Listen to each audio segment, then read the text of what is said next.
chisoso.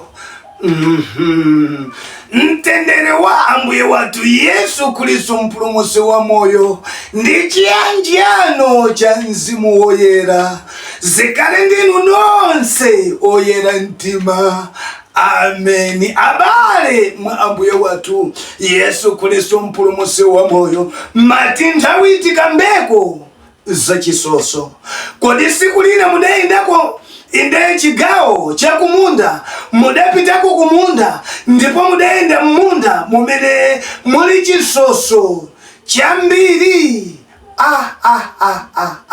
Abale mati nkuzeni kuti chisoso chimamata inde zovala mochuluka malingana ndi mtundu wa chovala chimene munthuyo wavala. Pali zovala zina zimene zimakhala za leather, zovala zina zimakhala za nkhwacha zoterera, pomwe zovala zina zimakhala za bulangete ndithu zokhutala. So pano chisoso chimagwirizana kwambiri ndi chovala chimene chimakhala cha bulangete kapena chokhutala bwino, koma chimadana ndi chovala cha leather kapena nkhwacha chifukwa mmene chikuti chimate chimangoterereka nkumagwa pansi. Abale wange chisoso chimasowesa mtendere kwambiri chikakumana ndi chovala chimene chagwirizana nawo zedi ndiye chimamata limoti umachita kuitana wanthu kuti tabwera ndi chonde mundithandize kuchosa chisosoche chifukwa paweka sungakwanise kuchosa chifukwa chimamata mochuluka. Abale awa ndi makhalidwe amene wanthu amawachita pansi pano. Mati ndikambenanu amayi komanso ndikambenanu abambo nyamata msungwana kuti mukuzunzika kwambiri moyo wanu si chifukwa china ayi, chifukwa cha makhalidwe oyipa amene inu mukuchita. Mavuto akukakamirani kwambiri chifukwa cha makhalidwe amene inuyo mukuchita. Chifukwa chisoso chimamata kwambiri molingana ndi mtundu wa chovala chimene munthu wavala. Ndiye mukati mutere zikukanika, mukati mutere zikukanika, tere kuti ntchito yanu ili gwede si kuyenda bwino chifukwa cha chikhalidwe chanu.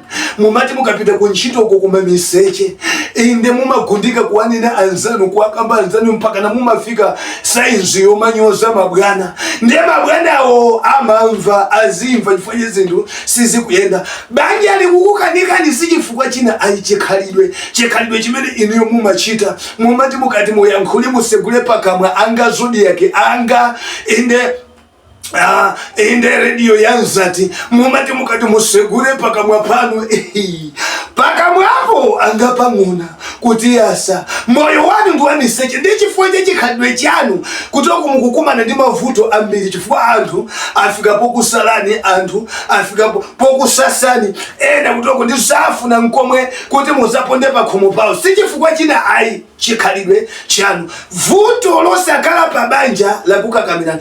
Amayi mati nkambenanu pambali poti mukufuna inde banja, mukufuna mamuna, ndipo mukusala kuja mukukwera mapiri kufuna inde mamuna wabwino, mamuna wopa Mulungu ochokera kumwamba. Muyambe mwakhala pansi mwafufuza chikhalidwe chanu kuti kodi chikhalidwe chanu mchotani, mwayesatu kukwati wapo kangapo koma zinthu zavuta. Si chifukwa china ayi, chikhalidwe. Iwe nyamata mmatiso pano ndikambe nawe kuti pamene iweyo ukufuna china chake chabwino kuti chichitike, yamba wafufuza chikhalidwe chako chifukwa chikhalidwe chako si chili bwino. Anthu pa dziko lapansi pano zinthu zikuvuta chifukwa cha chikhalidwe chako. Ena amalephera kutengeredwa ku ntchito, mwayi wa ntchito umakhalapo koma anzawo amaopa kuti awatenge ndi akafike pa ntchito paja mwezi umodzi, wachiwiri, wachitatu, wa namba 5, wa namba 6, anthu aona mavuto, anthu anyozeka. Tere kutoko wina iwe kusausika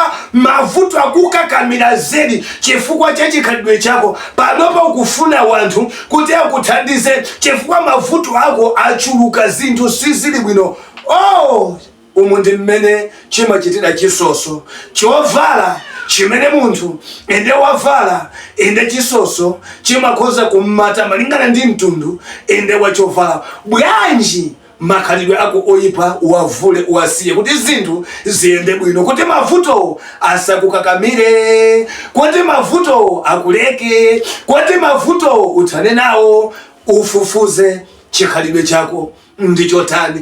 Wina iwe mzibambo kulepera kukhala pabanja sichifukwa china ayi umbombo wakula mphamvu. Ndani amene angavomereze nzomayi kuti akupirira khali nawe pabanja koma umbombo wake umenewo zimene umapanga kulongolola konseko, kumenya konseko, nkhani yochepa basi makofi, nkhani yochepa basi mateche. Ndani amene angapirire? Khala pansi, fufuza. Ndi chovala cha mtundu wanji chimene iwe wavala? Ndi chikhalidwe cha mtundu wanji chimene iwe umachita? Ndi zinthu ziti zimene zimayipira wena? Takhala pansi ndipo ukasinkhasinkha uzapeza choyenera. Buku la Efeso chapter 5 verse yake ya namba 11, Bible likuti ndipo musayanjane nazo ntchito za mdima zosabala kanthu, koma makambaka muzisuse. Mati makhalidwe oyipa amene iwe wayanjana nawo asuse, asiye, akupwetekesa, akuphera sogolo. Ambuye akudaliseni. Shalom, shalom, shalom.